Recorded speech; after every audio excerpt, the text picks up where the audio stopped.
अस्सलाम वालेकुम दोस्तों। अॼु को जेको पंहिंजो मौज़ू आहे उहो आहे chronology of events from 1947 to 2020। हाणे ही पूरी टाइम लाइन हिते तव्हां जे आरो पेश कंदुसि त पाकिस्तान में जेके इवेंट्स थिया आहिनि 1947 खां वठी करे 2020 ताईं जा जेके जेके अहम इवेंट्स आहिनि उन्हनि ते पाण ॻाल्हाईंदासीं, छाकाणि तव्हां तेसीं ताईं करंट इवेंट्स खे एनालाइज़ नथा करे सघो जेसीं ताईं तव्हांखे के मुल्क जे हिस्टोरिकल बैकग्राउंड जी ख़बर न हुजे। हाणे जेके इवेंट 47 खां वठी करे 2020 ताईं थिया आहिनि उन्हनि खे कोशिश कंदासीं त मुख़्तसिर तरीक़े सां पाण उन्हनि ते ॻाल्हाईंदा वञूं ऐं उन्हनि ते उन जे हवाले सां तव्हांखे मां मालूमात पेश कंदो वञा।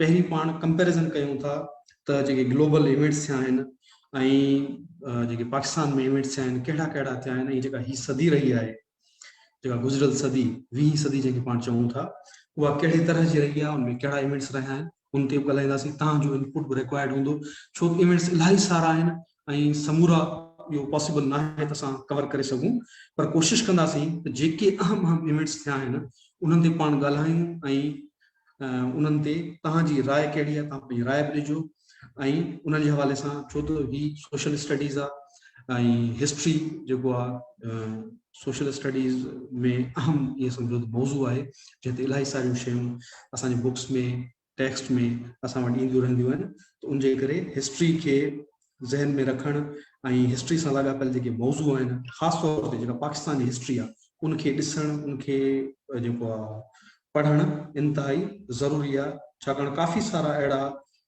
क्वेश्चन्स ईंदा आहिनि मुख़्तलिफ़ टेस्टनि में जेके पाकिस्तान जी हिस्ट्री सां लाॻापियल हूंदा आहिनि। सो हाणे अॻिते पाण वधूं था। हाणे ही आहे जेका ईअं सम्झो त हिकिड़ी स्केच तव्हांजे आॾो में पेश कई आहे त जेका रही आहे 20वीं सदी रही आहे ऐं उनखां पोइ जा जेके वाक़िया आहिनि उहे कीअं गुज़रिया आहिनि ग्लोबली ऐं पाकिस्तान में। मिसाल तौर हाणे थोरो पढ़ी थो वञा तव्हांजी अंडरस्टैंडिंग जे लाइ। त 1947 खां 1949 ताईं फर्स्ट जेका आहे फ़लस्तीन वार थी आहे, जंहिंमें फ़लस्तीन खे टोड़ियो वियो हो, उनखे ॿाद कयो वियो हो, मां इज़राइल ठाहियो। ही जेके ग्लोबल इशूज़ आहिनि उन्हनि ते पाण ॻाल्हायूं पिया। ऐं जेका 20th सेंचुरी आहे उनखे era of ideological experiments and revolutions चयो पियो वञे। इहो उहो ज़मानो आहे जॾहिं मुख़्तलिफ़ रेवोल्यूशन्स आया, इलाही सारा मुल्क आज़ाद थिया, 2 आलमी जंगूं लॻियूं ऐं ख़ासि तौर ते जेका ॿी सदी आहे, सेकेंड हाफ आहे, उनखे आइडियोलॉजिकल एक्सपेरिमेंट्स जी सदी चयो थो। मुख़्तलिफ़ आइडियोलॉजीज़ एक्सपेरिमेंट कयूं हुयूं ऐं उन्हनि ते कमु कयो वियो। क्रिएशन ऑफ नेटो इन 1949, छाकाणि कोल्ड वार एरा 1947 खां स्टार्ट थी वियो हुयो हिकिड़े तरीक़े सां, त उनजे करे नेटो जो हिकिड़ो इहो सम्झो इतिहाद ठाहियो वेस्टर्न कंट्री जे तरफ़ां। उनमें शामिल हुयो अमेरिका, शामिल हुयो ऐं ॿिया सारा मुल्क शामिल हुआ। अञा ताईं नेटो मौजूदु आहे 1949 में ठहियो। कोल्ड वार एरा यानी सर्द जंग, सोवियत यूनियन जे ब्लॉक ऐं अमेरिका जे विच में कोल्ड वार शुरू थी, जेका सोवियत यूनियन जे टुटण ताईं जारी रही। कोरियन वार 1950 टू 1953, नॉर्थ कोरिया ऐं साउथ कोरिया जे विच में हिकिड़ी जंग लॻी ऐं उहा ख़तरनाक जंग हुई। उनमें चाइना पार्टिसिपेट कयो, सोवियत यूनियन पार्टिसिपेट कयो नॉर्थ कोरिया जी सपोर्ट में। साउथ कोरिया जी सपोर्ट में जेको वेस्टर्न ब्लॉक हुयो उहो शामिल हुयो। Cuban revolution 1953 to 1959, Fidel Castro, Che Guevara ऐं ॿिया जेके इनकलाबी हुया, इन्हनि उते जी जेका मिलिट्री गवर्नमेंट हुई क्यूबा जी, उनजे ख़िलाफ़ उन्हनि जंग विड़ी हुई ऐं उते इनकलाब आंदो हुयो। उनखां पोइ आहे pan अरबिज़म in middle east. Urban जे विच में मतिलबु अरबन जे अंदरि इहो उहो दौर हो जॾहिं हिन जो नेशनलिज़म जो दौर शुरू थियो ऐं काफ़ी अरब जेके लीडर्स हुया सुइज़ कैनाल ते इजिप्ट उन दौर में कंट्रोल हासिल कयो ऐं ॿियूं इलाही सारियूं तहरीकूं उन दौर में शुरू थियूं ऐं उन्हीअ खे ई ॾिसी करे उनखां इंस्पायर थी करे पोइ PLO ठही हुई, जेके यासर अरफात जेको लीड कयो, अल फतह खे जेको लीड कंदो हुयो। उनखां अलावा 6 डे वार 1967, अरब इज़राइल वार, इहा 6 ॾींहंनि जी जंग हुई जंहिंमें अरब मुल्कनि जा काफ़ी सारा मुल्क, उनमें जॉर्डन हुयो, सीरिया हुयो, इजिप्ट हुयो ऐं फ़लस्तीन जा फाइटर्स शामिल हुया जेके इज़राइल सां विड़िया हुआ ऐं उनमें इज़राइल काफ़ी सारनि इलाइक़नि ते कब्ज़ो करे वरितो हुयो। Space race 1955 to 1975 Soviet Union America जे विच में हिकिड़ी ईअं सम्झो त रेस शुरू थी वई हुई स्पेस टेक्नोलॉजी जे हिसाब सां, ऐं हर कोई अॻियां निकिरण जी कोशिशि पियो करे। मुख़्तलिफ़ सैटेलाइट्स उन दौर में छॾियूं वियूं हुयूं, मैंड काफ़ी सारा मिशन्स हुआ जेके स्पेस में छॾिया विया। उनखां अलावा मून लैंडिंग जेका थी आहे उहा ॿिन्ही ज़माने में थी आहे। वियतनाम वार 1955 टू 1975 हिकिड़ी ख़तरनाक वार हुई जंहिंमें अमेरिका वॾे पैमाने ते तबाही मचाई वियतनाम में। उनखे वरियो कुझु बि कोन। साउथ में जेको वियतनाम हुयो जंहिंखे हुन सपोर्ट पे कयो, उनखां नॉर्थ वियतनाम जे हथां जेको आहे शिकस्त आई, ऐं जेको कम्युनिस्ट वियतनाम हुयो उनखे फतह नसीब थी, छाकाणि उन्हनि सां गॾु चाइना सपोर्ट में शामिल हुयो ऐं ॿिया काफ़ी सारा कम्युनिस्ट जेके हुआ उनजी सपोर्ट में हुआ। सोवियत यूनियन जी सपोर्ट हुई उनजे करे, ऐं ख़ासि तौर ते होचीमो ऐं ॿिया जेके उते जा लीडर्स हुआ उन्हनि वॾी जेको आहे स्ट्रगल कई, ऐं उन जंग में अमेरिका खे शिकस्त मिली, साउथ वियतनाम खे शिकस्त आई उनमें। उन खां पोइ जेकॾहिं पाण चऊं था त first manned mission to the moon 1969 1969 में मून लैंडिंग थी आहे, ऐं फर्स्ट मैन जो मिशन आहे मून ते पहुतो। उनखां पोइ योम किपुर वार, योम किपुर हिकिड़ो यहूदियन जो इवेंट आहे, ईअं सम्झो त हिकिड़ो ॾींहुं मल्हाईंदा आहिनि। उन ॾींहुं खां इहा जंग स्टार्ट थी 1973 में, जंहिंमें मिस्र सुइस कैनाल जेको आहे खां क्रॉस करे ऐं जेको सिनाई पेनिनसुला आहे उन खां क्रॉस करे इज़राइल ते गज़ा वारी पट्टी खां अटैक कयो। शाम उनमें शामिल हुयो। इहो ई उहो वक़्तु हुयो जॾहिं इनमें सॼी मिडल ईस्ट में जंग वारो माहौल पैदा थी वियो हुयो, ऐं उन जे नतीजे में ऑयल क्राइसिस शुरू थिया। जेके बि अरब मुल्क हुया उन्हनि गॾिजी करे वेस्टर्न जेके कंट्रीज़ आहिनि, ब्लॉक आहिनि, उन्हनि जी जेका ऑयल सप्लाई आहे उनखे बंदि करे छॾियो। इहो रेट्स हुयो, इहो उहो दौर हुयो 1973 वारो जॾहिं वेस्टर्न कंट्रीज़ में तमामु वॾे पैमाने ते तेल जूं क़ीमतूं चढ़ी वियूं हुयूं। रीज़न छा हुयो त अरबन इहो चयो त तव्हां इज़राइल जी सपोर्ट छो कई आहे इन 73 वारी जंग में, उनजे करे असां तव्हांखे तेल न विकिणंदासीं। इहो वॾो वेस्टर्न कंट्रीज़ जे विच में, अरब दुनिया जे विच में वॾो टेंशन वारो माहौल हुयो। अच्छा, उन खां पोइ 1973 में फर्स्ट पर्सनल कंप्यूटर मार्केट में आयो। अॻु में जेके कंप्यूटर्स हुआ उहे लेबोरेटरीज़ में, मिलिट्री जे यूज़ में, ॿियनि शयुनि में इस्तेमालु थींदा हुआ। आम पब्लिक जे लाइ कंप्यूटर न हूंदो हो। पर 1973 में फर्स्ट जेको आहे कंप्यूटर आहे उहो मार्केट में पहुतो। ईरानियन रेवोल्यूशन 1979 रज़ा शाह पहलवी खे जेको आहे इमाम खुमैनी उनजा जेके ॿिया फॉलोअर्स हुआ उन्हनि उनजी गवर्नमेंट खे गिराए करे उते इनकलाब आंदो ऐं पंहिंजी गवर्नमेंट क़ाइमु कई। उन खां पोइ असां चऊं था सोवियत अफगान वार ते, उहा 1979 खां शुरू थी आहे ऐं 1989 में कंक्लूड थी।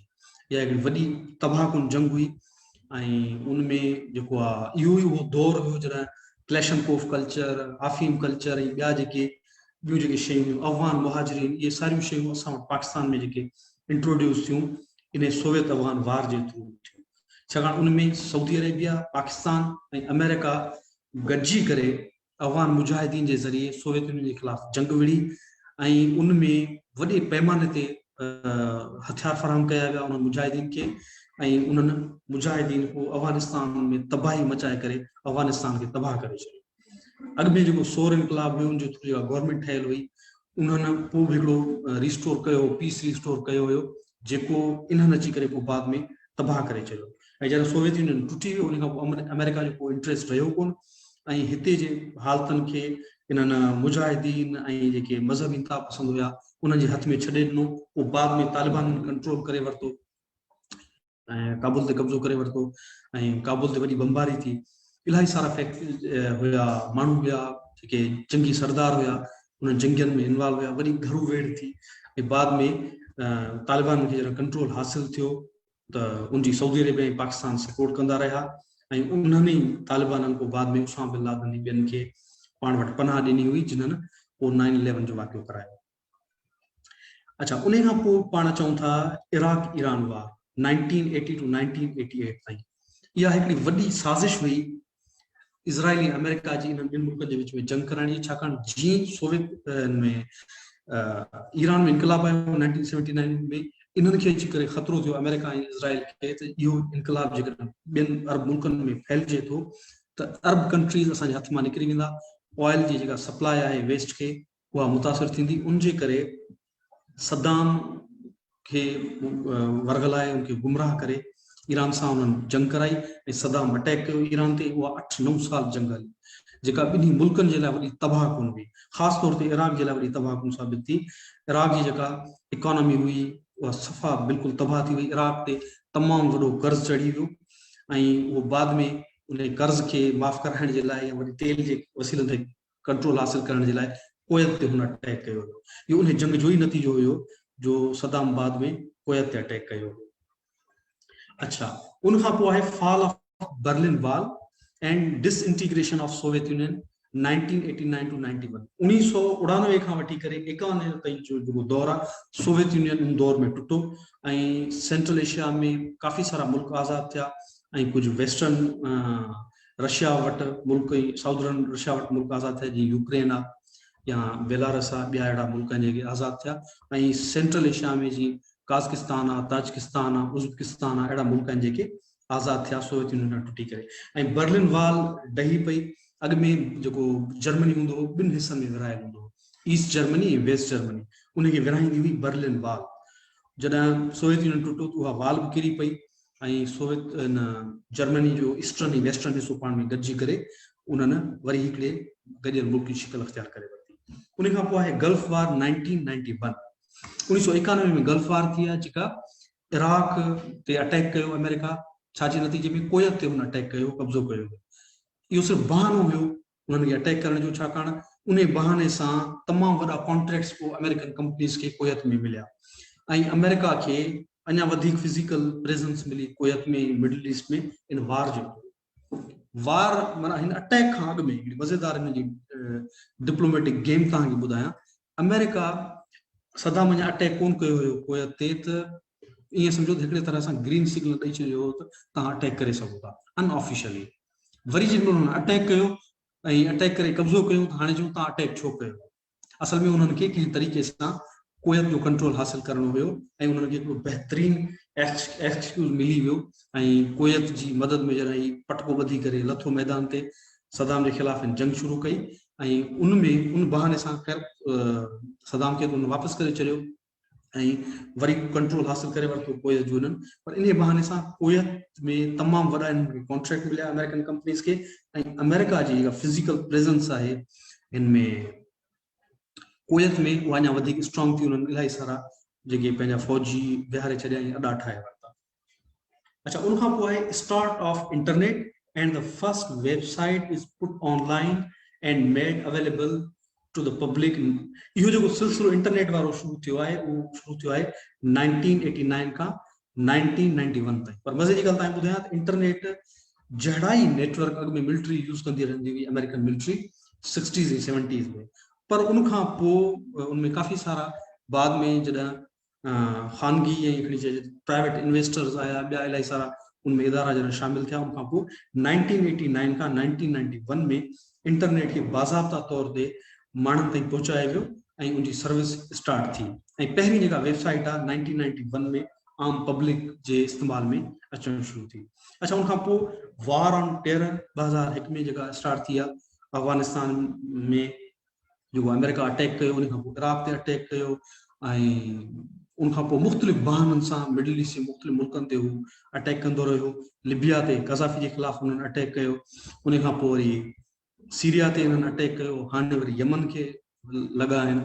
सऊदी ऐं ॿिया जेके मुल्क आहिनि मुख़्तलिफ़ बहाननि सां यमन जे जेके पागी आहिनि उन जे ख़िलाफ़ विढ़नि पिया। पर बहरहाल हिननि वार ऑन टेरर जे नाले ते मिडल ईस्ट खे तबाह करे छॾियो, हिते जे माण्हुनि खे कुहे लुटे ऐं लखनि जी तादाद में मिलियंस ऑफ पीपल जेके आहिनि क़तल थिया आहिनि ऐं मिलियंस ऑफ पीपल डिस्प्लेस थिया आहिनि ऐं बिलियंस ऑफ डॉलर्स जी जेका इहो सम्झो त नुक़सानु थियो आहे मिडल ईस्ट जो, जेको इन्हनि जे भरण जोॻो ई न आहे, तमामु वॾो नुक़सानु थियो आहे। पर बहरहाल हिकिड़ो बहानो हुयो वार ऑन टेरर ऐं जंहिं तरीक़े सां तव्हां ॾिठो बिल्डिंग्स किरियूं हुयूं, उहो केॾो वॾो जहाज़ हुजे बिल्डिंग खे ईअं पट ते कोन डाहींदो, पट ते कोन पाराईंदो, पर उहे ॿई बिल्डिंग साईं 2 जहाज उनखे लॻा ई पट ते अची किरियूं। सॼी दुनिया ॾिठो, सॼी दुनिया बेवकूफ़ थी ऐं उन वार एंड टेरर जे बहाने जे बुनियाद ते, एक्सक्यूज़ जे बुनियाद ते इन्हनि नयूं जंगूं शुरू कयूं ऐं उन्हनि नयनि जंगनि में इन्हनि तेल हासिल कयो ऐं ट्रेड जा जेके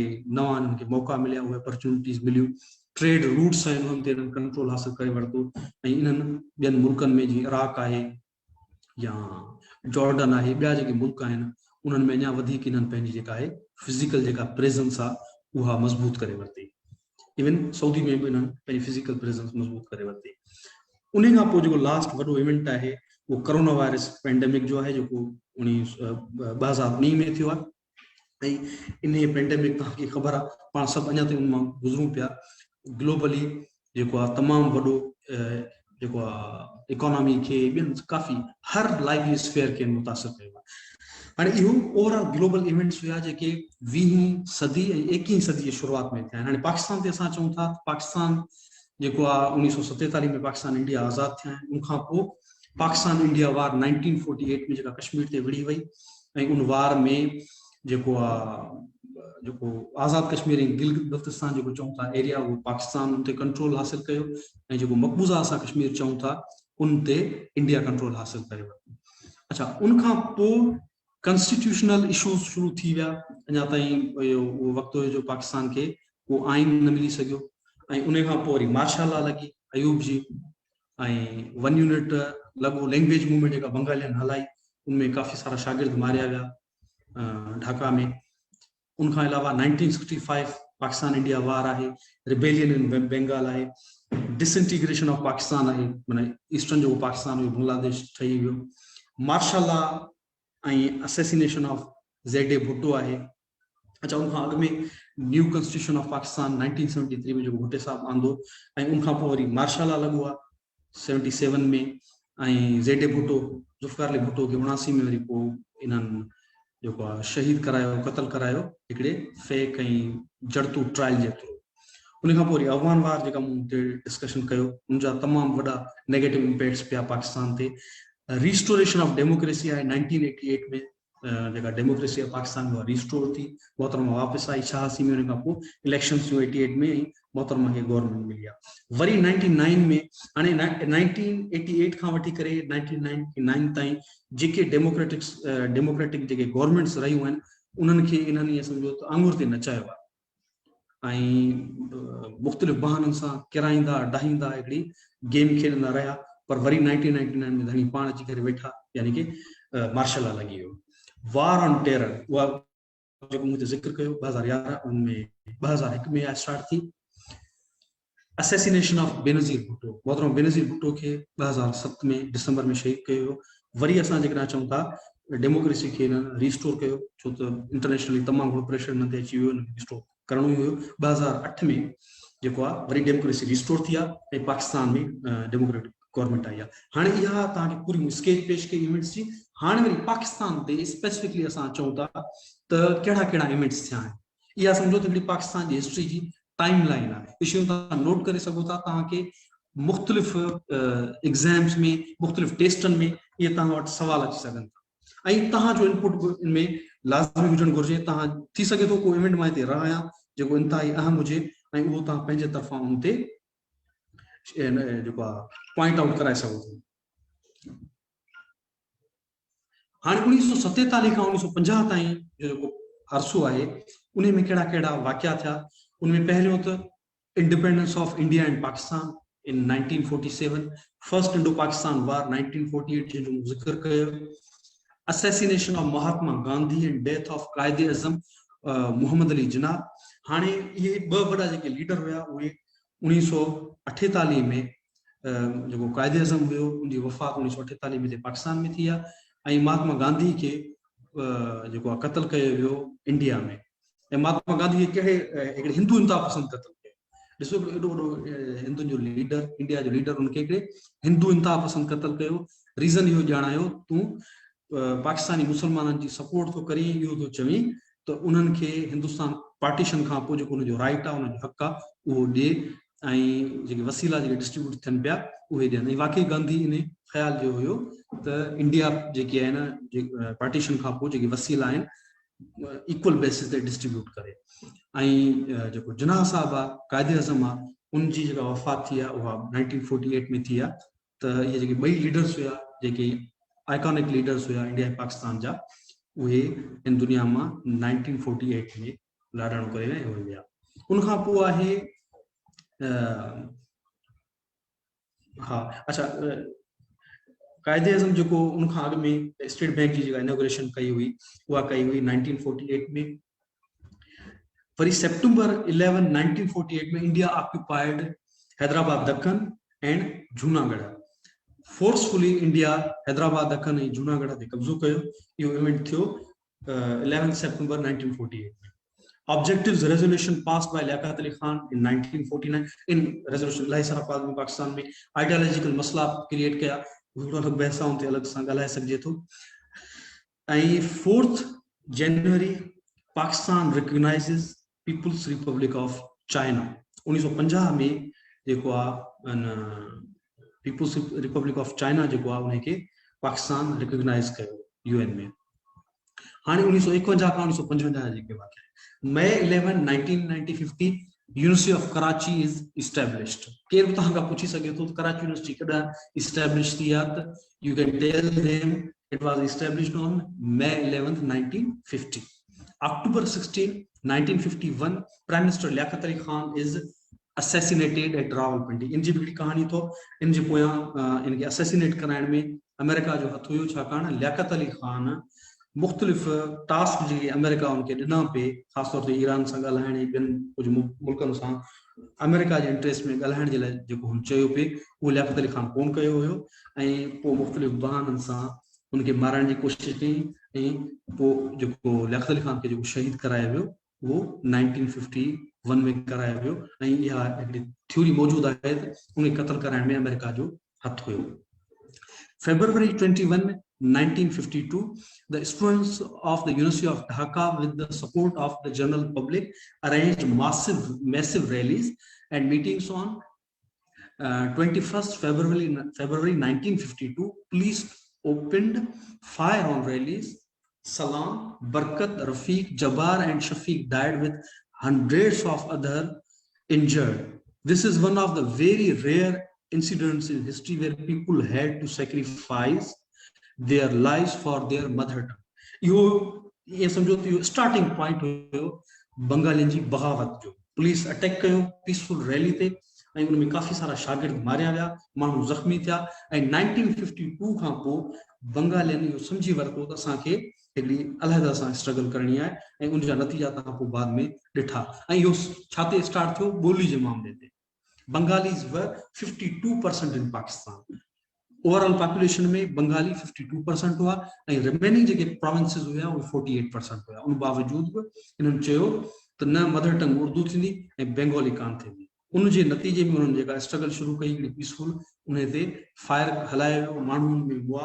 उन खां पोइ अञा वधीक उहा तहरीक वायलेंट थी अॻियां हली। March 12 1952 princely states of Kallat, Makran, Lasbela and Haran agree with the concurrence of the central government to integrate their territories into Balochistan। And in the background कि उनके जोरी राजी करायो वियो त उहे जेको बलूचिस्तान सां शामिल थियनि पर बहरहाल उहे 52 में बलूचिस्तान सां शामिल थिया। April 1954 Urdu was made national language। आखिरकार इन जोरी उर्दू के नेशनल लैंग्वेज जो दर्जो ॾियारियो जिन जे नतीजे में बंगाल में अञा वधीक जेको आहे माण्हुनि में बहावत थी। January 1 Pakistan International Airlines come into being। So 1956 to 1960 Pakistan adopted first constitution in March 1956। 1956 में यानी कि तव्हां अंदाज़ो लगाए सघो था 1947 खां वठी करे 1956 ताईं पाकिस्तान बग़ैर कंहिं बाज़ाब्ता आइन जे हलियो पियो। को आइन ई कोन हुयो ऐं ईअं इन्हनि हलायो पियो जेको आइन ठाहिण जे लाइ जिन्ना साहब शुरू में कोशिशि करे वियो हो उन जे वञण खां पोइ उन ते को अमल न थी सघियो। न वरी हिकिड़ो बाज़ाब्ता तौर ते हिकिड़ो मुतफ़िक़ आइन बि आणे सघिया पहिरियों जेको इन्हनि आइन आंदो वो 1956 में आंदो। February to 1957 President Iskandar Mirza laid down the foundation stone of Guddu Barrage. Guddu Barrage 2 February 1957 ते ठहण शुरू थियो। October 7, 1958, martial law is declared throughout the country. General Ayub Khan is chief martial law administrator. हाणे जुल्म ॾिसो 2 साल आइन खे कोन लगा, आइन खे मुअत्तल करे इन मार्शल लॉ लगा छॾे ऐं अयूब खान पटको वधी करे अची करे पाकिस्तान जो जेको मार्शल लॉ एडमिनिस्ट्रेटर थियो ऐं सॼे मुल्क ते जेको आहे हुकूमत करण शुरू कई गैर आइनी तौर ते। February 24, 1960, presidential cabinet decides to name the new capital as Islamabad. अॻु में कराची हुयो, keep in mind 1947 खां वठी करे 1960 ताईं पाकिस्तान जो जेको कैपिटल हुयो वो कराची हुयो, उनखे पोइ बाद में मूव करे इस्लामाबाद जेको खणी विया ऐं नओं शहर ठाहे अॾे इस्लामाबाद जे नाले सां उते पाकिस्तान जो कैपिटल कयो। September 9, Pakistan achieved its first gold medal in 1960 Olympic, defeating India in hockey by 1-0 at Rome. पहिरियों फर्स्ट जेको गोल्ड मेडल ओलंपिक्स में जेको पाकिस्तान खे मिलियो वो हॉकी में मिलियो ऐं इंडिया के खिलाफ इन्हनि या अचीवमेंट हासिल कई जेको 1960 जे ओलंपिक्स में उन्हनि खे मिलियो हुयो। इहो सवाल किथे तव्हांखे अची सघे थो, U can note it down. अच्छा, 1961 खां वठी करे 1965 जो जेको दौर आहे उन जा इवेंट्स उन्हनि ते अचूं था। July 15, 1961, jasmine is chosen as the national flower of Pakistan. The jasmine के पाकिस्तान जो नेशनल फ्लावर जेको सिलेक्ट कयो हुयो 15 जुलाई 1961 ते। June 7, 1962, Suparco launches first weather rocket Rahbar 1 from Sonmiani. हाणे तव्हां सोचो तो 1962 में पहिरियों जेको आहे वेदर रॉकेट छॾियो वियो आहे ऐं उन खां पोइ सुपार्को हेसी ताईं छा कयो। हालांकि असां रुगो पंहिंजनि इशूज़ में मुख़्तलिफ़ पॉलिटिकल जेको आहे सोशल इशूज़ में फाथल रहिया आहियूं, जेकॾहिं पाकिस्तान जी स्पेस एजेंसी उन वक़्त खां जेकॾहिं सीरियसली कमु करणु शुरू करे आहे ऐं उनखे कंटिन्यू रखे आहे त हींअर शायदि सुपार्को कंहिं ॿी जॻह ते हुजे आहे ऐं हींअर असां सुपार्को जेको नालो ई कोन था। ॿियूं स्पेस एजेंसीज़ आहिनि जेके स्पेस रिसर्च ते कमु कनि थियूं, के वञी चंड ते पहुता आहिनि, के मरीख़ ते पहुता आहिनि ऐं असां अञा ताईं पंहिंजनि कॉन्फ्लिक्ट्स खे सॉल्व न करे सघियूं। अच्छा, January 24, 1963, Zede Bhutto, Zulfikar Ali Bhutto becomes foreign minister. Zede Bhutto 1963 में जेको अयूब एडमिनिस्ट्रेशन में फॉरेन मिनिस्टर थियो। April 21, 1963, the Council of Pakistan newspaper editors adopts Code of Press Ethics.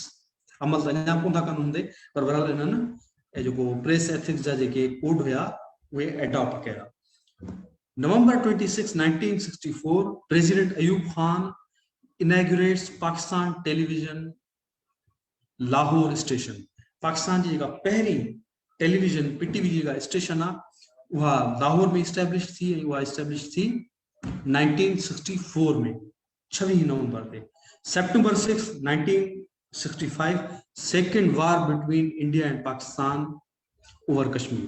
1965 में जेका जंग लगी आहे पाकिस्तान ऐं इंडिया जे विच में ऐं उन जो को अहिड़ो नतीजो न निकितो पर बहरहाल उनमें जेका पाकिस्तान एयरफोर्स हुई चवनि था त उनजो वधीक इफेक्टिव रोल हो as compared to other branches of Pakistan army ऐं उनमें बेहतरीन परफॉर्मेंस हुई। 1966 to 1970, January 10, 1966, Tashkent Declaration signed between India and Pakistan. February 12, 1966, Sheikh Mujibur Rahman, Chief of Awami League, announces his 6 points in Karachi.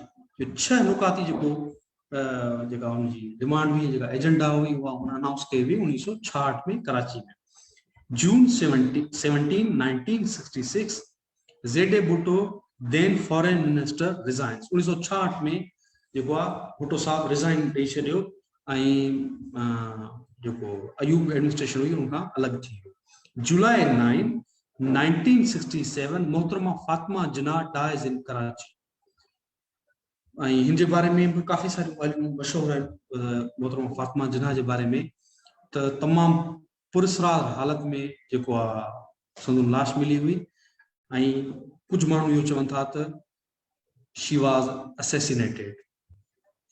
बहरहाल हक़ीक़त छा हुई उन ते को तहक़ीक़ न थी सघी, न वरी पुलिस उन ते को इन्वेस्टिगेशन कई, पर बहरहाल मोहतरमा फातिमा जिन्ना खे जेका सज़ा मिली उहा अयूब आमरियत जी मुखालफ़त करण जे नतीजे में मिली, ऐं अयूब जे ख़िलाफ़ प्रेसिडेंशियल इलेक्शन में बीठी हुई, ऐं अयूब ज़ाहिर आहे आर्मी जो जेको चीफ हुयो उनजे हथ में सॼो पावर हुयो, सो उहो प्रेसिडेंट थी वियो हुयो, ऐं मोहतरमा फातिमा जिन्ना जेका आहे उहा खटे न सघी हुई उहा इलेक्शन, ऐं बाद में कुझु अरसे खां पोइ जेको आहे मोहतरमा फातिमा जिन्ना जी जेका लाश मिली, ऐं जेको आहे उनजे बारे में इहो चयो वियो त हू फौत थी विया, उनजी कुदरती मौत थी आहे, पर कुझु माण्हू चवनि था त संदुन क़तल थियो हुयो। August 24, 1967, Pakistan's first steel mill is inaugurated at Chittagong. यह एक मजेदार हकीकत आहे, पाकिस्तान जी पहिरीं स्टील मिल कराची में न चिट्टागांग में जेको आहे उनजो बुनियाद पियो हुयो, ऐं उहा बाद में ज़ाहिर आहे बांग्लादेश वटि वई। December 1, 1967, Pakistan People's Party comes into being. केरु तव्हां खां क्वेश्चन करे पाकिस्तान पीपुल्स पार्टी कॾहिं ठही? पाकिस्तान पीपुल्स पार्टी December 1, 1967 में ठही। November 7, 1968, students demonstrations start throughout the country that later led to resignation of General Ayub Khan. पूरे मुल्क में एहतिजाज शुरू थिया, जेके शुरू थिया शागिर्दनि जे एहतिजाज खां पोइ, ऐं उन जे नतीजे में जेको जनरल अयूब खान हुयो उन रिज़ाइन कयो। July 1, 1970, 1 unit of West Pakistan abolished, provinces restored. 1970 में जेको ॿिए 1 unit जेको आहे क़ाइमु कयो हुयो, ठाहियो हुयो अयूब एडमिनिस्ट्रेशन, उहो 1970 में ख़तमु थियो। December 7, 1970, first general election held. Awami League and Pakistan People's Party emerged as leading parties in East and West Pakistan. इन इलेक्शन में अक्सरियत जेको अवामी लीग खे मिली हुई, पर हितां जे यारनि जो ख़्यालु हुयो त हिकिड़े बंगाली लीडर खे असां प्रेसिडेंट जेको आहे प्राइम मिनिस्टर कींग ठाहियूं, ऐं उनखे ज़ाहिर आहे प्राइम मिनिस्टर करण जे लाइ तयारु न हुआ। उनजे करे बंगालियुनि जी वॾी तहरीक शुरू थी, ऐं जेका बाद में वायलेंट थी वई, उन नतीजे में बांग्लादेश अलॻि थियो हुयो। पर स्टार्टिंग पॉइंट इहा हुई जंहिं तां उनजे माण्हुनि जे विच में अञा वधीक जेको तैश या नफ़रत जेका पैदा थी उहा इहा उनजे करे थी, त उहो जेको इलेक्शन खटी आया हुआ उन्हनि खे हिते जी एडमिनिस्ट्रेशन या हिते जी जेका इस्टेब्लिशमेंट आहे उन गवर्नमेंट ॾियण खां इनकार करे छॾियो। 1971 to 1975, March 26, 1971, Pakistan Army launched Operation Searchlight in Bengal. खतरनाक ऑपरेशन हुयो ऐं उनमें तमामु वॾो नुक़सान थियो बंगालियुनि जो। इंडिया खे उन दौर में मौक़ो मिलियो उन मां फ़ाइदो वठण जो ऐं पाकिस्तान में अञा वधीक जेको आहे सूरत हाल ख़राब करण जो।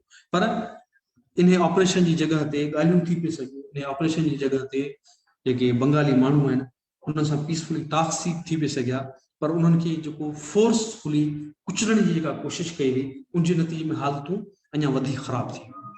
November 22, 1971, India launched full-scale attack on East Pakistan. जी मुताबिक़ ॿुधायो उन्हनि खे मौक़ो मिलियो उन सूरत हाल मां फ़ाइदो वठण जो, उन ॾिठो थी पाण में विढ़िया पिया ऐं उन्हनि अटैक कयो ईस्ट पाकिस्तान ते, जंहिंजे नतीजे में जंग लॻी ऐं उन जंग में पाकिस्तान खे शिकस्त थी।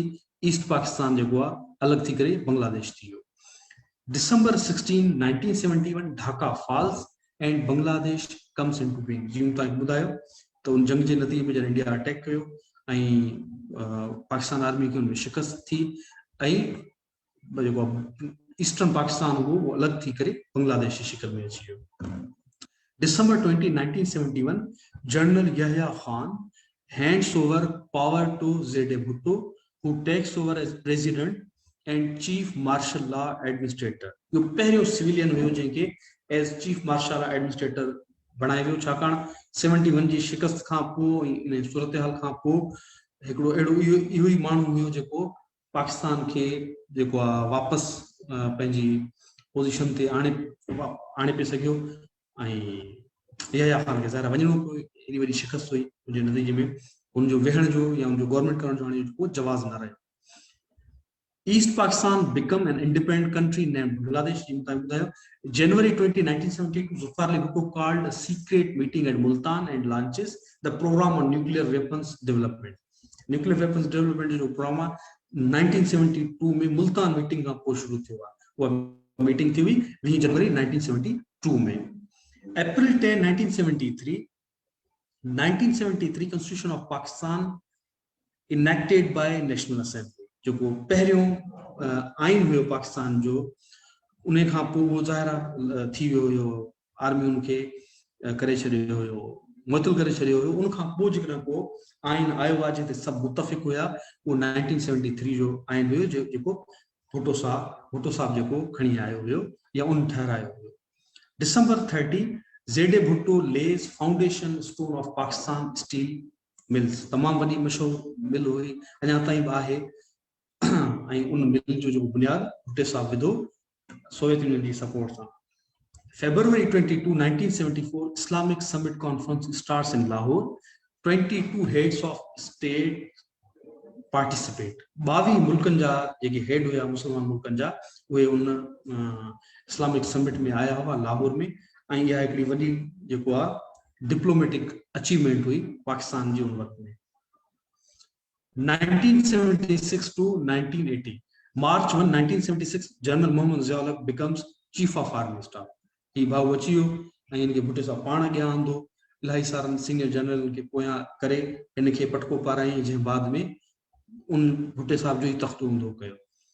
April 8, 1976, Sardar system is abolished इन बलूचिस्तान, छाकाणि उन वक़्त में बलूचिस्तान में वॾी मूवमेंट पे हली, उनजे करे सरदार सिस्टम खे एबॉलिश करण जो फ़ैसिलो कयो त जीअं जेके सरदार आहिनि उहे बलूचिस्तान जी अलहदगी की मूवमेंट खे लीड न करे सघनि। July 5, 1977, General Zia-ul-Haq enforces martial law, constitution suspended, political activities banned.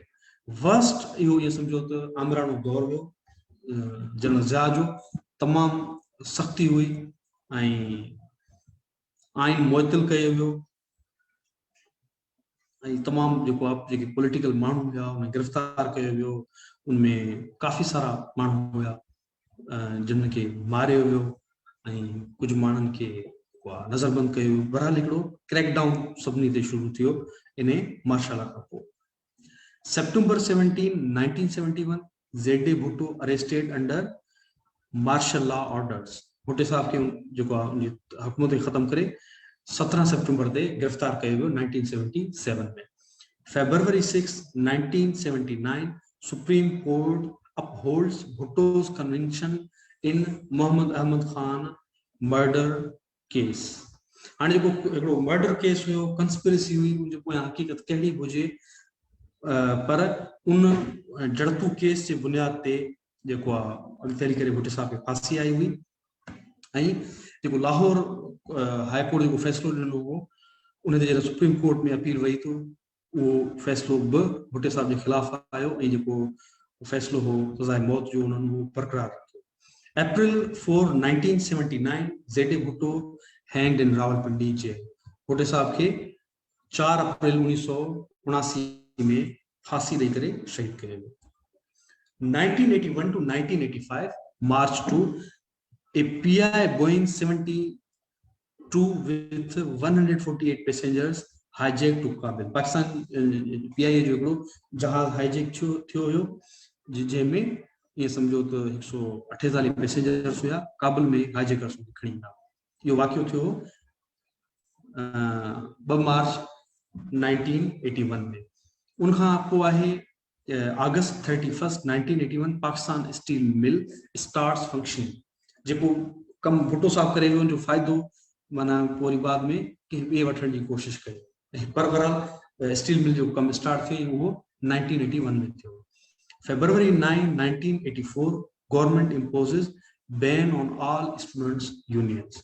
जेके स्टूडेंट यूनियन तव्हां ॾिसो था हींअर जेको नामो निशान कोन थो मिले, पर अॻ में स्टूडेंट यूनियन हूंदियूं हुयूं शागिर्दनि जे हक़नि जे लाइ, उन्हनि जे इशूज़ खे हल करण जे लाइ। पर 9 फरवरी 1984 में उन्हनि ते मुकमल तौर ते बैन लॻायो। December 31st, 1985, Martial law is lifted. Amended 1973 Constitution revived. And last में जेको आहे MRD की मूवमेंट आहे या इन्ही दौर में शुरू थी 1981 खां 2 खां वठी करे 1984-85 ताईं MRD की तहरीक हली आहे।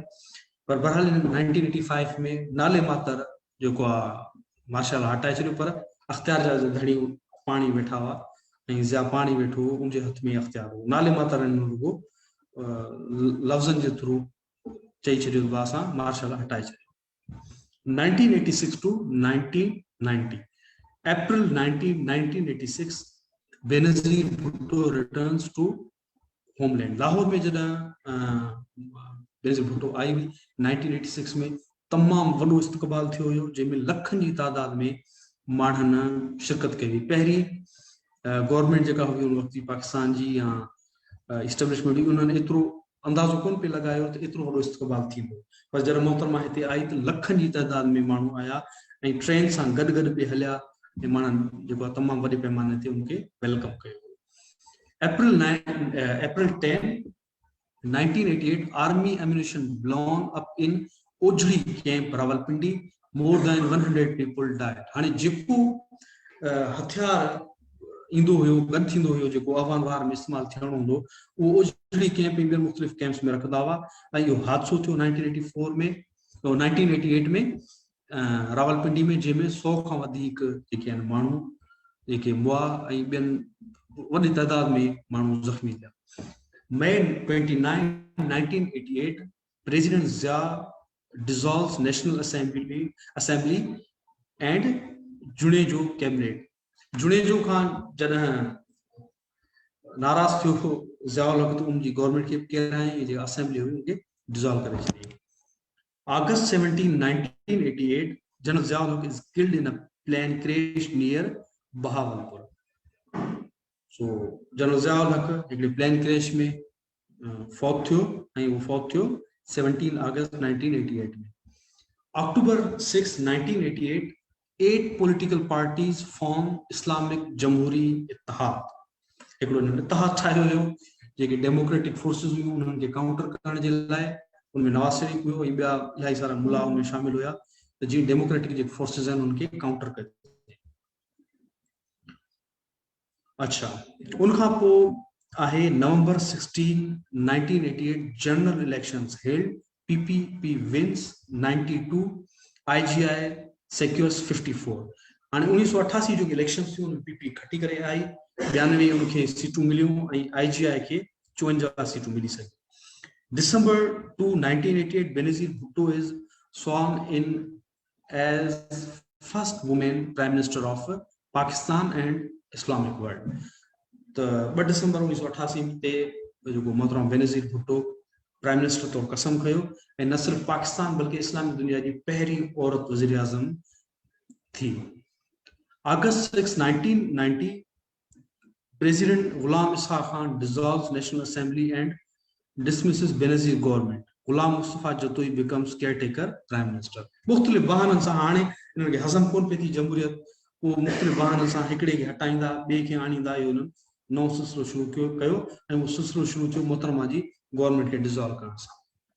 1991 to 1995, October 24, 1991, general elections held.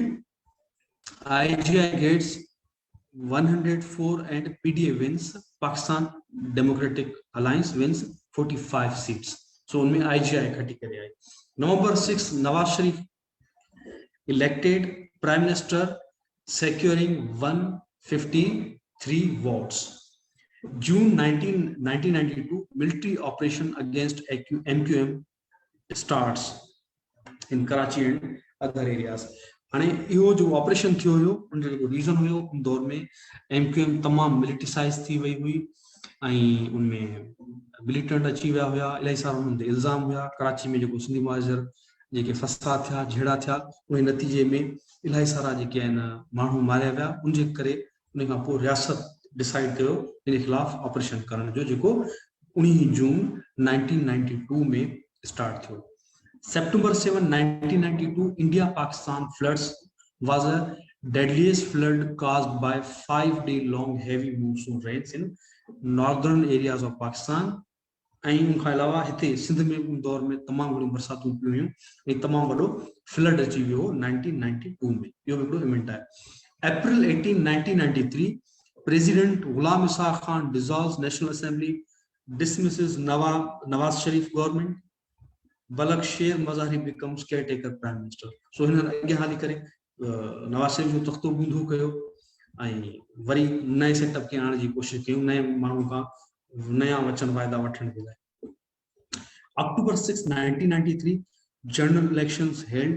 PPP wins 86 and Pakistan Muslim League Noon secures 72 seats.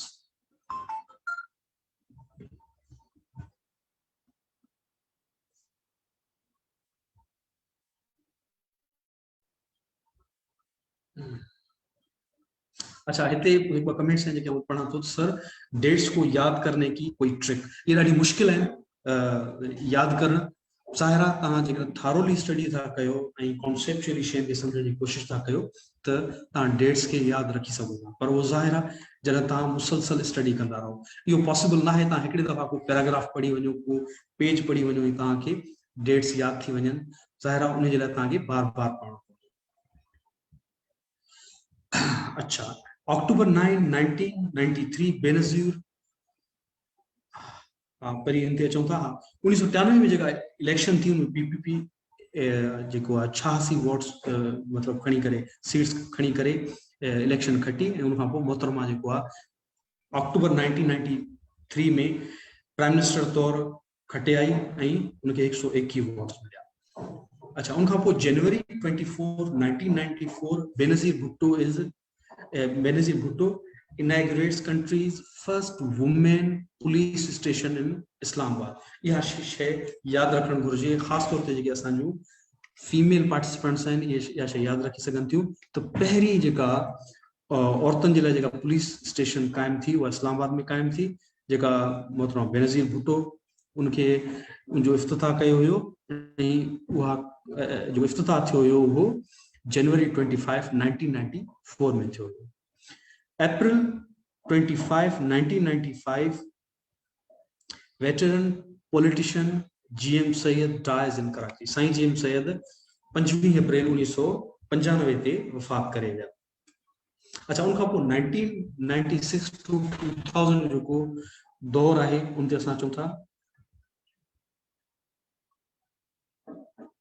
अच्छा, हाणे जेके क्वेश्चन्स आहिनि उन लास्ट में अचां थो। मिसाल तौर हिकिड़ो क्वेश्चन असां वटि अब्दुल रशीद सूबो जो आहे, sir what is Tashkent declaration, उन ते ॻाल्हायूं था। ताशकंद में जेको डिक्लेरेशन थियो हुयो उहो बेसिकली जेको सीज़ फायर अनाउंस थियो हुयो इंडिया ऐं पाकिस्तान जे विच में उनखे डिस्कस करण जे लाइ ऐं कहिड़ियुनि शर्तनि ते उहे सीज़ फायर कनि ऐं कहिड़ियुनि शर्तनि ते पाकिस्तान इंडिया पीसफुली अॻियां रही सघे थो, उन जे लाइ इहो डिक्लेरेशन थियो हुयो, जंहिंमें भुट्टो साहब नाराज़ थी करे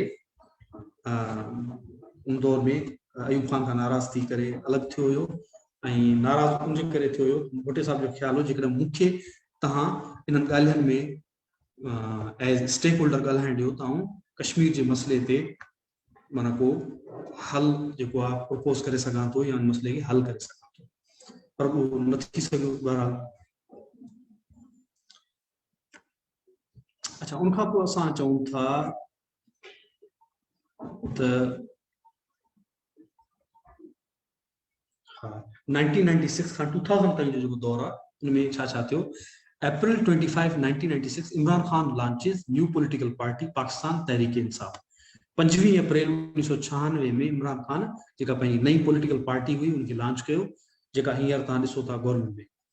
September 20, 1996, Mir Murtaza Bhutto was assassinated इन कराची। मीर साहब खे शहीद कयो वियो 20 सितंबर 1996 में हिकिड़े पुलिस मुक़ाबले में, जंहिंजे बारे में इलाही सारियूं ॻाल्हियूं मौजूदु आहिनि त इहो हिकिड़ो प्लैंड अटैक हुयो ऐं उन्हनि खे मीर साहब खे कंहिं तरीक़े सां हटाइणो हुयो ऐं उन्हनि हटायो मीर साहब खे, छाकाणि मीर साहब इलाही परेशानी पे पैदा करे सघियो इलाही सारनि माण्हुनि खे वक़्त में। सो ये अलग कहानी है, उनके बाद में कितने डिस्कस करे सघूं था। अच्छा, November 5, 1996 फारूक अहमद लिगारी dissolves National Assembly sacking premier Benazir Bhutto. हाणे मुख़्तलिफ़ बहाना करे उन हिकिड़ो बहानो इहो हुयो त मीर साहब जो क़त्ल थियो आहे ऐं फारूक लिगारी मोहतरम बेनज़ीर भुट्टो जी गवर्नमेंट खे डिसॉल्व करे छॾियो। हालांकि इहे जेके सदर हूंदा हुआ उहे सिर्फ़ टूल्स हूंदा हुआ, उनजे पोयां कुझु ॿिया माण्हू हूंदा हुआ उन्हनि खे हटाइण जे लाइ, पर बहरहाल उन्हनि खे हटायो ऐं मोहतरमा जी हुकूमत ख़त्म थी। अच्छा, उनखां पोइ February 3 nation goes to the polls, PML secures 135 seats। उन खां पोइ जेको आहे 1996 में जेको आहे थी इलेक्शन थी जेका PMLN जेका खटी करे उनखे खटे करे आई 1997 में, February 1997। February 17 Nawaz Sharif sworn as 19th prime minister. Nawaz Sharif खटे आयो ॿुधायो 88 खां वठी करे 99 जो वक़्तु आहे, इहो वक़्तु या जेका इन्हनि जे विच में जेका गेम हली आहे हिकिड़े खे हटाए ॿिए खे आणण वारी, ऐं उन जो ई आख़िरी शिकार हुयो। उन खां पोइ वरी घणी पाण अची विया आहिनि, जेको मुशरफ अची वियो उन खां पोइ। March 8 population census begins in country. वॾे अरसे खां पोइ वरी हिननि सेंसस करायो ऐं उहो 1998 में थियो मार्च में। May 28 Pakistan conducts nuclear test in Chagai hills इन बलूचिस्तान। इंडिया जेके टेस्ट कयूं पंहिंजे न्यूक्लियर जेके वेपन्स या न्यूक्स जूं, उन जे नतीजे में उन जे काउंटर में पाकिस्तान पिणु पंहिंजा जेके एटमी हथियार आहिनि उन जो तजर्बो कयो ऐं उहो तजर्बो थियो May 28 1998 में। अच्छा, July 26 कारगिल वार ends between Pakistan and India, July 26 1999 में। अच्छा, उनखां पोइ October 12 1999 Nawaz Sharif is ousted from power and placed under house arrest after attempting to sack General Pervez Musharraf. बहरहाल उनखे बहानो खपियो पे वापसि अचण जो, सो जनरल मुशर्रफ हिकिड़ो बहानो ठाहियो ऐं उन बहाने जे बुनियाद ते हिन जेकॾहिं परवेज मुशर्रफ खे हटाए बि छॾे हा नवाज शरीफ, त उनखे अख़्तियार हो हटाइण जो। हीउ केरु पियो थियो उनखे चैलेंज करण वारो, जेको इंतिहाई जेको गैर आइनी अमल हो, पर बहरहाल हुन चयो थी मूंखे हटाए थो, उनखां अॻु में ई हुनखे हटाए वठंदुसि ऐं नवाज शरीफ जी गवर्नमेंट खे किराए करे पाण पावर में अची करे गवर्नमेंट ते अची करे कंट्रोल कई। अच्छा, 2001 to 2005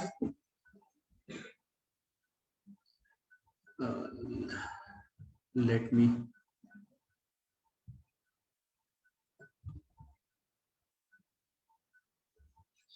September 16 2001 US Secretary of State Powell told that Pakistan's President Musharraf had agreed to support the US anti-terrorist campaign after 9/11।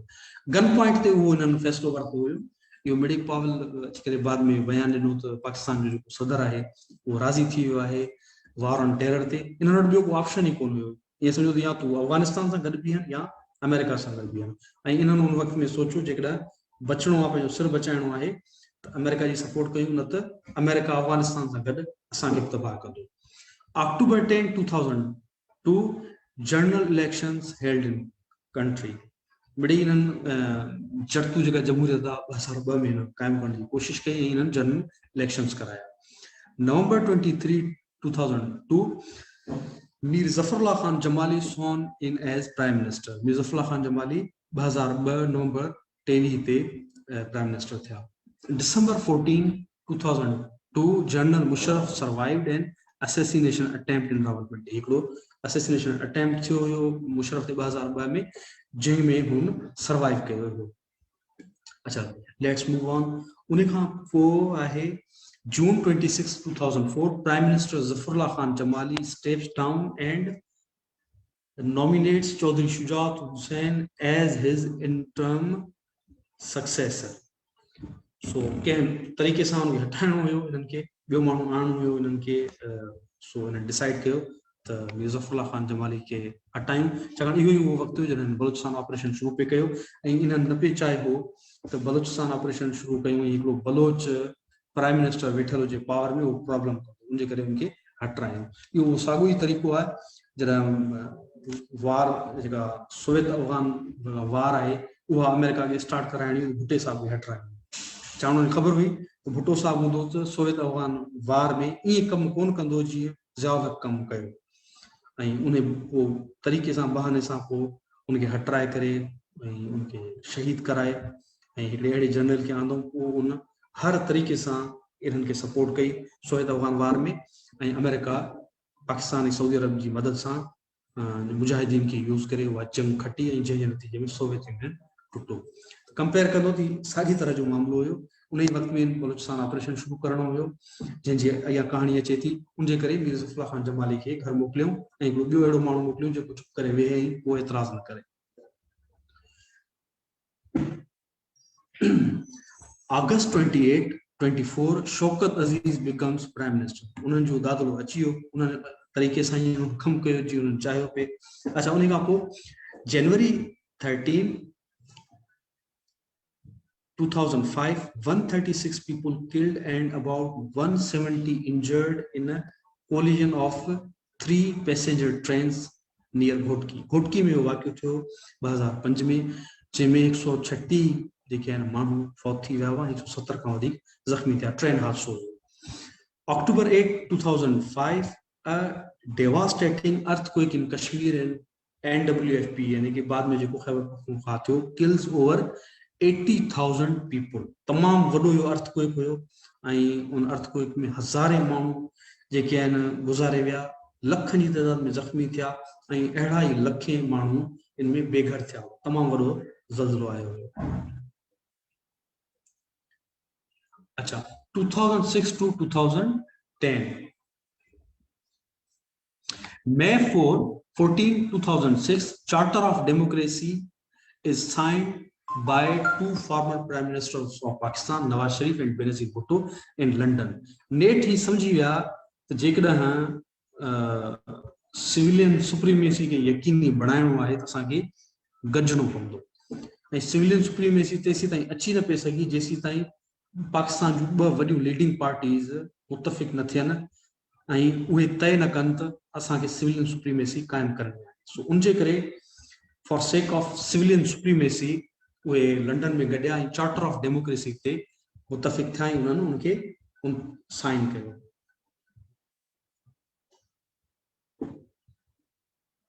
अच्छा, August 26, 2006, Akbar Bugti is killed in his hideout. Cave collapsed and killed everyone inside, including Pakistan army soldiers that had come there for negotiation and talks with Akbar या अकबर बुक्टी। पर बहरहाल हाणे इहा जेका कहाणी ॿुधायल आहे या ऑफिशियल ईअं सम्झो त कहाणी आहे, हक़ीक़त उन जे उबतड़ आहे। हक़ीक़त इहा आहे जेका मुशर्रफ बाद में पंहिंजी तकरीर में चयो। मुशर्रफ बाद में चयो त हीअ अकबर बुक्टी छा ॿियो को जेकॾहिं हूंदो उनखे मां ईअं मारींदुसि। हिकिड़ो माण्हू चए थो मारींदुसि, कोई उन जे बदिले में तव्हां इहा कहाणी था घड़ियो त जेको केव हुई, जेका गार हुई, उहा किरी पई हुई, उनजे करे उहे माण्हू मरी विया हुआ। सो इहा हिकिड़ी लेम एक्सक्यूज़ आहे पंहिंजे क्राइम खे लिकाइण जे लाइ।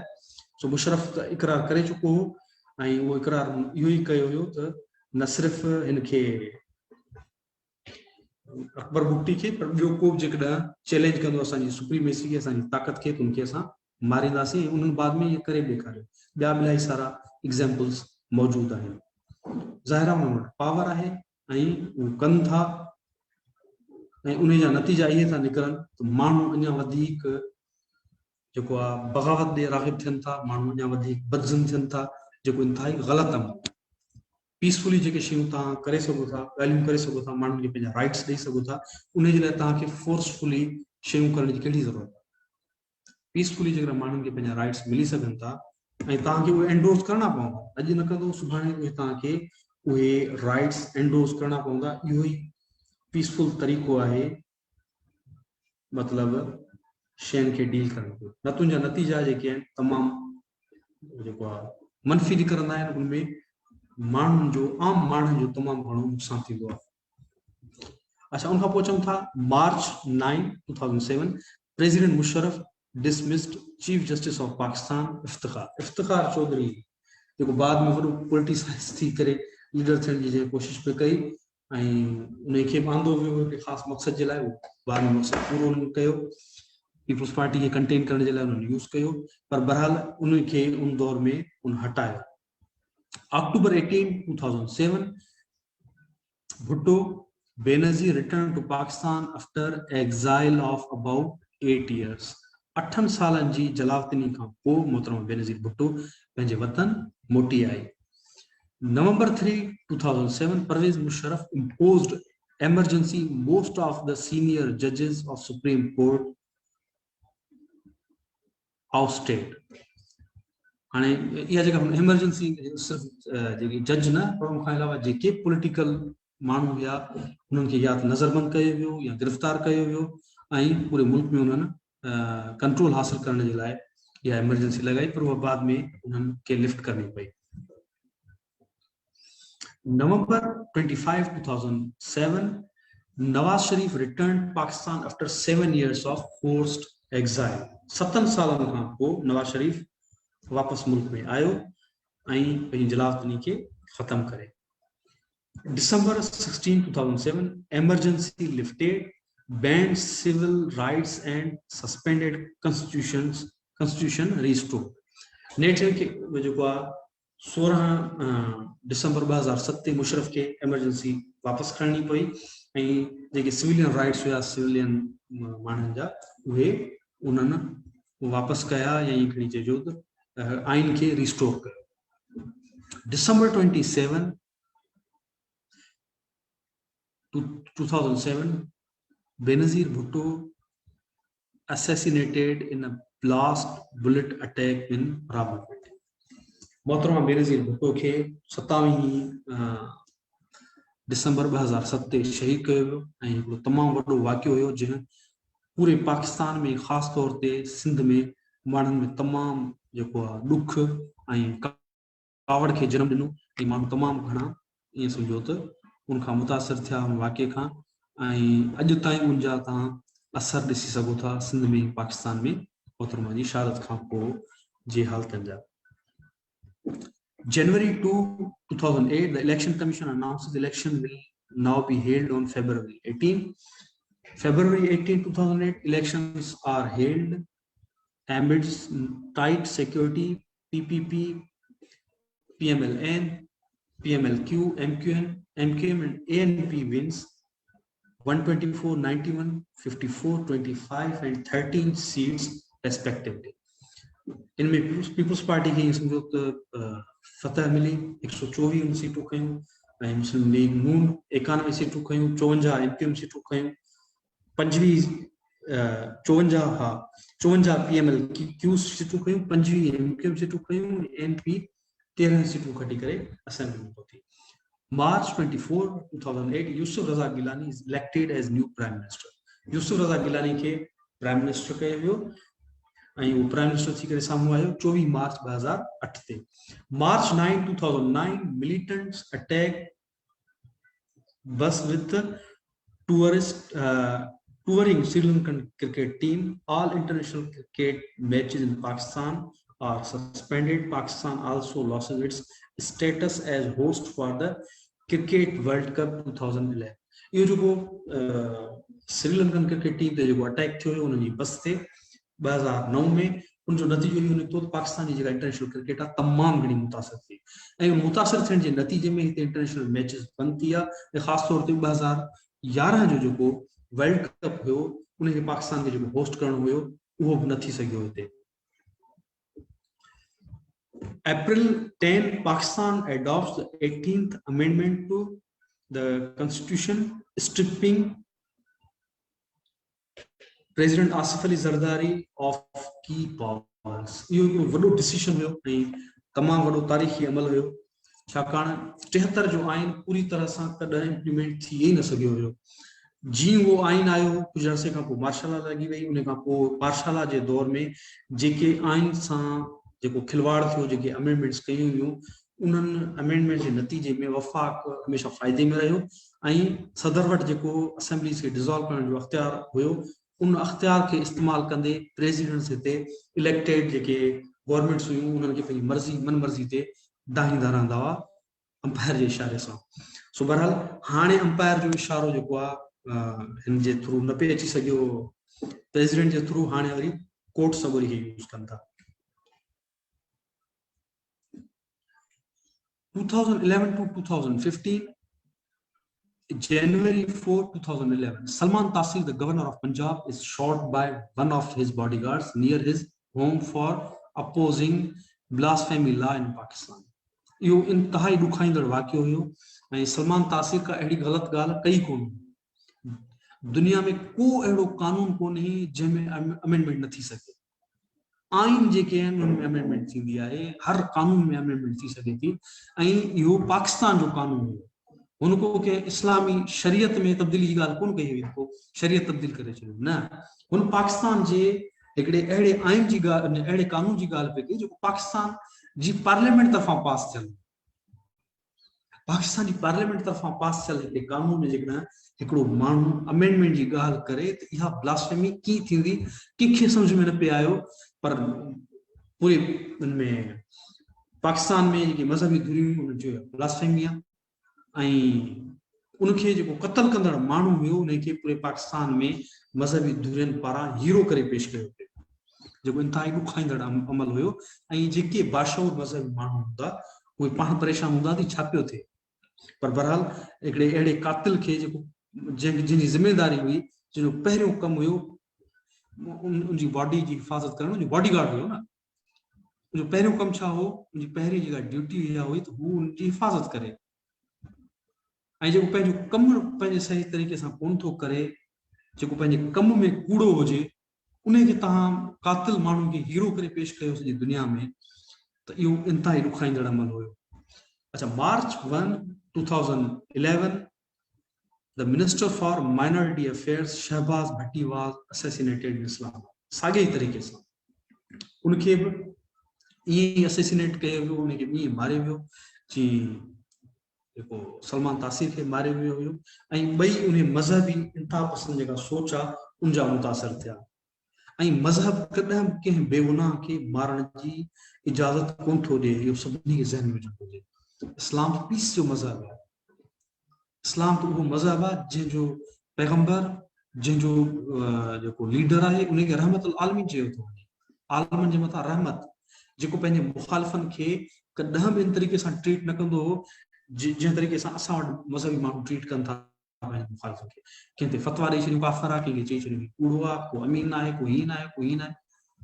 बहरहाल इहा ॾुखाईंदड़ ॻाल्हि आहे, इहे ॿई जेके माण्हू हुआ इहे क़त्ल कया विया हुआ उन दौर में 2011 में, जेको इहे सान्यनि खां घटि कोन, इहे सान्या हुया पाकिस्तान में 2011। 22 June 2012, Raja Pervez Ashraf is elected as Prime Minister of Pakistan following the disqualification of Yusuf Raza Gilani over a contempt of court convention by Supreme Court of Pakistan. माना तहां जी डायरेक्शन ते, कोर्ट जी direction ते government न हले, contempt of court है। वाह, अजीब माना हिते कानून आहे, माना तहां जी डायरेक्शन ते केर न हले, तहां जे ऑर्डर खे केर न मञे, उहो कंटेम्प्ट ऑफ कोर्ट आहे। यूसुफ रज़ा गिलानी बि इहो ई पियो कयो, तहां जी डायरेक्शन न पे वरतई ऐं उनखे कंटेम्प्ट जे माना इल्ज़ाम में उनजी गवर्नमेंट उनजी जेको उनखे पंहिंजी पोज़ीशन तां फारिग कयो। पर बहरहाल इहो तारीख़ अॻियां हली करे साबित कंदी त जेको इहो अमल ग़लति आहे या सही आहे, पर जेको असांखे लॻे थो इहो ग़लति अमल हुयो ऐं कंहिं बि तव्हां अहिड़े माण्हू खे नथा इहो फारिग करे सघो जेको तव्हांजो ऑर्डर न मञे। सो छो त हुन वटि एग्ज़ीक्यूटिव पावर्स आहिनि, पाकिस्तान जे प्राइम मिनिस्टर वटि, हू कंहिं जज जी वेही करे ॻाल्हि ॿुधे इहो ज़रूरी न आहे। 11 September 2012, over 314 people die in factory fires in Karachi and Lahore. इहो इंतहाई ख़तरनाक वाक़ियो हुयो कराची में जेको थियो हुयो, बेगुनाह माण्हुनि खे उनमें साड़ियो वियो हो। हिकिड़ी जॻह ते त हादसो थियो लाहौर में, पर कराची में जेको वाक़ियो थियो उहो हथ ॾेई करे दहशतगर्दनि या फसादनि उहो हमिलो कयो जंहिंमें बेगुनाह माण्हू मारिया विया। October 9, 2012, 40-year-old blogger Malala Yousafzai was shot in the head by Pakistani Taliban. Salman तासीर जिन्हनि माण्हुनि खां बर्दाश्त न थींदो हुजे, उन्हनि खां हिकिड़ी 14 सालनि जी न्याणी उन जे ख़िलाफ़ जेकॾहिं खड़ी थी करे बीहे, उहा कीअं बर्दाश्त थी? उनजे करे उनजो ॾोह इहो हो त हिन जे ख़िलाफ़ कुझु कोन कयो, हिननि खे का अहिड़ी का ग़लति अमल कोन कयो हो। हुननि जे हिननि हुकुम जी तामील न पे कई, हुन पंहिंजी तालीम खे कंटिन्यू रखणु पिए चाहियो, उन नतीजे में उनखे मारियो वियो, उनखे मतिलबु उन ते अटैक कयो वियो। January 10, 2013, a series of terrorist attacks killed more than 100 people in Quetta. वरी उहा जेका इंतहा पसंदानी सोच आहे, उन जे नतीजे में कोयटा में हिकिड़ी मख़सूस कम्युनिटी खे टारगेट करे जेको आहे अटैक कया विया, जंहिंमें 100 खां वधीक माण्हू उनमें शहीद थिया। May 11, 2013, general elections 2013 held across Pakistan. 2013 जी मई में 11 मई ते पूरे पाकिस्तान में जनरल इलेक्शंस थिया। May 25, 2013, school bus explosion kills 17 children and injures 7 more in Gujarat. 25 May 2013 ते वाक़ियो थियो, स्कूल जी बस खे धमाके सां जेको उॾायो, जंहिंमें 17 ॿार जेके आहिनि उहे उनमें शहीद थिया ऐं 7 खां वधीक उनमें ज़ख़्मी थिया गुजरात में। June 5, Nawaz Sharif is elected Prime Minister of Pakistan following the Pakistan Muslim League Noon's victory in 2013 elections for the third time. टियों दफ़ो नवाज शरीफ जेको आहे वज़ीर आज़म तौर इलेक्ट थियो, जंहिंखे पोइ बाद में बर्दाश्त कोन कयूं, पोइ उनखे फारिग कयूं। October 10, 2014, activist Malala Yousafzai becomes the first Pakistani to win the Nobel Prize for her struggle to voice girls to education. पहिरी छोकरी हुई या पहिरी औरत असां चई सघूं था जंहिंखे पहिरी पाकिस्तानी छोकरी खे इहो नोबेल प्राइज़ मिलियो 2014 में। हुन जेका स्ट्रगल पे कई छोकरियुनि जी तालीम जे लाइ, उन्हनि जे हक़नि जे लाइ, उनजे नतीजे में उनखे इहो अवार्ड मिलियो। 2016 to 2020, 7 December 2016, PIA plane PK661 या 661 crashed during flight, killing 47 people, including acclaimed former singer and religious scholar Junaid Jamshed and his wife. ये अफसोसनाक वाक़ियो हुयो जंहिंमें PIA जो PK60 मतलब PK661 जेको प्लेन हुयो वो क्रैश थियो, जंहिंमें 47 जेके माण्हू आहिनि उहे फौत थिया, उनमें जुनैद जमशेद ऐं उनजी घरवारी पिणु शामिल हुई। February 16, 2017, a suicide bomber at the shrine of Lal Shahbaz Qalandar in Sevan, Pakistan, resulted in the deaths of over 90 people. इहो बि अफ़सोसनाक वाक़ियो हुयो। असांजे मज़ारनि खे बि न बख़्शो ज़ालिम, पीसफुल माण्हू, बग़ैर कंहिंखे को नुक़सान पहुचाईंदड़ माण्हू, मिस्कीन माण्हू पंहिंजूं मुरादूं खणी करे वञनि था। हालांकि उन्हनि ते केरु एतिराज़ करे थो, एतिराज़ करे सघे थो, उनखे हक़ आहे, पर तव्हां कंहिं पीसफुल माण्हू खे, बेगुनाह माण्हू खे कतई मारण जो हक़ नथा रखो। उन्हनि ते अटैक करण जो हक़ तव्हांखे कंहिं बि न ॾिनो आहे, पर उन ज़ालिमनि इहो अटैक कयो, जंहिंमें 90 खां वधीक माण्हू वीचारा क़तल थिया ऐं हिकिड़ो वॾो सान्हो आहे। March 14, 2017, Pakistan's 6th census begins. आख़िरकार उनखे होश आयो कि पाकिस्तान में सेंसस कराइण जो फ़ैसिलो कयो ऐं 14 मार्च ते जेको पाकिस्तान जो 6हों सेंसस या आदमशुमारी हुई उहा शुरू थी। 8 March 2018, first औरत march held in Karachi. Over 1000 women demonstrate calling for more accountability for violence against women and raising awareness for women's rights. 2018 खां इहो मार्च थियणु शुरू थियो आहे, हर साल थिए थो ऐं इहा सुठी शइ आहे, उनखे एप्रिशिएट करणु घुरिजे। हर माण्हू खे पंहिंजा बुनियादी इंसानी हक़ मिलणु घुरिजनि ऐं ख़ासि तौर ते उहे तबका या उहे ग्रुप जेके ॾुकड़ियल आहिनि, जेके वायलेंस जो शिकार आहिनि, उन्हनि खे पंहिंजा राइट्स मिलणु घुरिजनि। ऐं हींअर बि मार्च अचण वारो आहे, ऐं जेके बि अदियूं या अदा जेके आहिनि उहे उन में शरीक थियणु चाहिनि, ज़रूरु शरीक थियनि ऐं राइट्स जे लाइ का बि शइ थिए थी उनखे एप्रिशिएट करणु घुरिजे, उन अमल खे एंडोर्स करणु घुरिजे। 25 July 2019 the 2018 Pakistani general elections were held. 17 August 2019 PTI leader Imran Khan took oath as 22nd Prime Minister without ignoring caretakers. Pakistan Prime Minister of Islamic Republic of Pakistan. So 22 Pakistani prime minister थियो इमरान खान हींअर मौजूद है, के हुन ते एतराज करे तो के वणे तो, इट्स अप टू हिम और हर, पर बहरहाल पाकिस्तान जो प्राइम मिनिस्टर थियो। February 27 2019 Jammu Kashmir air strikes. हाणे ये जो 27 फरवरी ते अज 27 फरवरी या यो वाक़ियो थियो पाकिस्तान ऐं इंडिया जे विच में चपकलिश थी ऐं हिक ॿिए ते अटैक कया, जंहिं नतीजे में जेको आहे इंडिया जा 2 तयारा जेके आहिनि उहे किराया विया ऐं अभिनंदन जो जेको मामलो आहे उहो तरह थियो, उन पायलट खे गिरफ़्तार कयो वियो, बाद में हिकिड़ो सुठो अमल कयो वियो जो उनखे बाद में आज़ाद कयो वियो। सो बहरहाल पाकिस्तान ऐं इंडिया जे विच में अञा ताईं चपकलिश मौजूदु आहे, इख़्तिलाफ़ मौजूदु आहे जेको पीसफुली हल थियणु घुरिजे। हाणे ही हिकिड़ी टाइम लाइन मुताबिक़, क्रोनोलॉजी मुताबिक़ पाकिस्तान जी हिस्ट्री हुई 47 खां वठी करे 2020 ताईं। इलाही सारा अहिड़ा वाक़िया हूंदा, यकीन कयो, जेके असां हिते डिस्कस नथा करे सघूं, टाइम तमामु पाण वटि घटि आहे, बयानु नथा करे सघूं, पर इहा हिकिड़ी तारीख़ आहे, उनखां तव्हां ज़रूरु वाक़िफ़ हुजो ऐं इहे शयूं तव्हां ज़रूरु नोट कयो। इन जी वीडियो तव्हां बाद में ॾिसी सघो था। रीज़न इहो आहे, जेसीं ताईं तव्हां तारीख़ खे अंडरस्टैंड न कंदव, उन जे बारे में तव्हांखे मालूमात न हूंदी, तव्हां मौजूदा वाक़िअनि खे कंहिं बि तरीक़े सां एनालाइज़ नथा करे सघो, उन्हनि खे सम्झी नथा सघो।